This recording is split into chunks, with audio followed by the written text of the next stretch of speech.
S S ಟಿವಿಯಲ್ಲಿ ಜಾಹೀರಾತು ನೀಡಲು ಈ ನಂಬರಿಗೆ ಸಂಪರ್ಕಿಸಿ. ರಶ್ಮಿಕಾ ಮಂದಣ್ಣ ಅವ್ರ ಮದುವೆ ಸರ್ ಮಂತ್ರಾಲಯ ಬಂದಿದ್ದೀರಾ, ರಾಯರು ವರ್ಧಂತಿ ಉತ್ಸವ ನಡೀತಾ ಇದೆ. ಸೊ ಹೇಗೆ ಅನಿಸುತ್ತೆ? ಈಗ ಹೋಗ್ಬೇಕು, ಇನ್ನೇನು ಹೋಗಬೇಕು. ತುಂಬ ಖುಷಿಯಾಗುತ್ತೆ. ಭಾಳ ಒಳ್ಳೆ ದಿನ ಬರುವಂಥದ್ದು ಮತ್ತು ದರ್ಶನ ಪಡೆಯುವಂಥ ಒಂದು ಅವಕಾಶ. ಸೊ ಯಾವಾಗಲೂ ಬರ್ತಾ ಇರ್ತೀವಿ.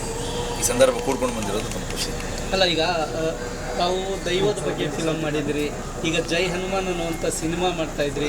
ಸೊ ಏನು ಸರ್ ಕಾನ್ಸೆಪ್ಟ್ ಏನಿರ್ಬೋದು? ಕಾನ್ಸೆಪ್ಟ್ ಎಲ್ಲ ಏನಿರಲ್ಲ, ಒಂದು ಕತೆ ಹೇಳ್ತಾರೆ, ಕತೆ ಇಷ್ಟ ಆಗುತ್ತೆ ಮಾಡ್ತೀನಿ. ಅಲ್ಲ, ಈಗ ಕತೆ ಇಷ್ಟ ಆಯಿತು, ದೈವ ಹಿಂದುತ್ವ ವಿಚಾರಗಳನ್ನಿರುವಂಥದ್ದು. ಸೊ ರಕ್ಷಿತತೆ ಅಂತಂದರೆ ತಮ್ಮದೇ ಆದಂಥ ಒಂದು ಕಾನ್ಸೆಪ್ಟ್ ಇರುತ್ತೆ. ಸೊ ಏನು ಹೇಳಕ್ಕೆ ಕೊಡ್ತೀವಿ? ಬೇಸಿಕಲಿ ನಾವೆಲ್ಲ ಕಲಾವಿದರು.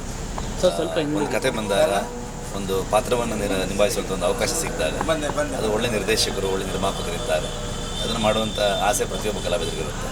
ಅಂಥ ಸಂದರ್ಭ, ಅಂಥ ಅವಕಾಶ ನನಗೆ ಸಿಕ್ಕಿದಾಗ ನಾನು ಮಾಡೋದಕ್ಕೆ ಇಷ್ಟ ಆಗುತ್ತೆ. ಈಗ ಮಂತ್ರಾಲಯ ಅಂದರೆ ಲಕ್ಷಾಂತರ ಭಕ್ತರು ನಂಬುವಂಥ ಒಂದು ಪುಣ್ಯ ಸ್ಥಳ. ಅಂಥ ಒಂದು ಪುಣ್ಯ ಸ್ಥಳಕ್ಕೆ ಬಂದಿದ್ದೀರಾ. ಮುಂದಿನ ದಿನಗಳಲ್ಲಿ ಏನಾದರೂ ಒಂದು ಅವಕಾಶನ ಸಿಕ್ಕರೆ ರಾಯ ಕುಟ್ಟಂತೆ ಸಿನಿಮಾ ಮಾಡುವಂಥ ಒಂದು ಕಾನ್ಸೆಪ್ಟ್ ಅದೆಲ್ಲ ಹೇಳೋದು ತುಂಬ ಕಷ್ಟ, ಹಂಗೆಲ್ಲ ಹೇಳೋದು. ನೋಡೋಣ. ಸರಿ, ಅದು ಸಿನಿಮಾ ಬಂದಾಗಲೇ ಹೇಳಬೇಕು. ಯಾಕಂದರೆ ಸಿನಿಮಾ ಈಗಷ್ಟೇ ನಿನ್ನೆಷ್ಟೇ ಮುಹೂರ್ತ ಮಾಡಿದ್ದೀವಿ, ಇನ್ನು ಶೂಟಿಂಗ್ ಆಗಬೇಕು. ಜನರಿಗೆ ಹೋಗ್ತಾ ಹೋಗ್ತಾ ಟೀಸರು, ಟ್ರೈಲರು ಇದೆಲ್ಲದರಲ್ಲಿ ಗೊತ್ತಾಗ್ತದೆ.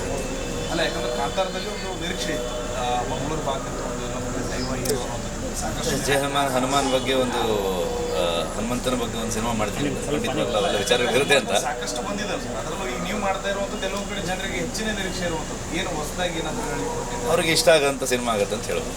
ಸರ್, ಈಗ ರಶ್ಮಿಕಾ ಮಂದಣ್ಣ ಅವ್ರ ಮದುವೆ ಇನ್ವಿಟೇಷನ್ ಎಸ್ಎಸ್ ಟಿವಿ ಸಿನಿಮಾ ಜಗತ್ತಿನ ಕ್ಷಣ ಕ್ಷಣದ ಸುದ್ದಿಯೊಂದಿಗೆ.